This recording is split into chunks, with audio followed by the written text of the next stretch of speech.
Assalamualaikum teman-teman. Kembali bersama kami, kelompok Tekunya Arif. Kali ini kelompok kami akan melakukan kegiatan modul kebinekaan dengan berkunjung ke pengrajin rencong yang ada di Aceh Besar.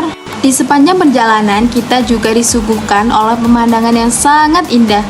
Hijaunya sawah dan juga indahnya gunung-gunung. Sesampainya di lokasi pembuatan rencong, kami disambut oleh Pak Yudi selaku narasumber dan juga bapak pengrajin lainnya yang sedang bekerja. Beliau menjelaskan secara singkat sejarah rencong dan beberapa macam jenis rencong yang ada, baik rencong dari kalangan biasa sampai kalangan bangsawan loh. Kami juga berkesempatan melihat proses pembuatan sarung atau bungkus rencong yang biasa dibuat menggunakan tanduk kerbau atau menggunakan kayu. Di sana juga selain menyediakan rencong, juga terdapat kerajinan atau cindera mata berupa gantungan kunci, bros, dan lain sebagainya.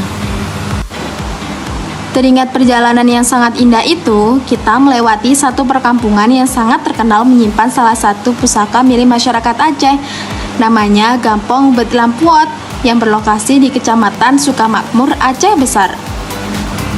Kampung Betlampuot ini sudah sejak lama dikenal sebagai kampung rencong, sebab masyarakatnya memang bekerja sebagai pengrajin rencong. Berbagai jenis rencong dapat dibuat di sini, diantaranya rencong mopuco, rencong mecuge, rencong pudoy, dan rencong mekere.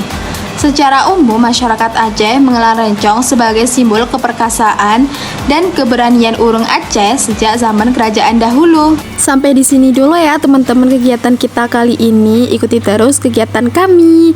Wassalamualaikum warahmatullahi wabarakatuh. Tekunya Arif, Cintai Nusantara berenya. PMM 3 Unwah.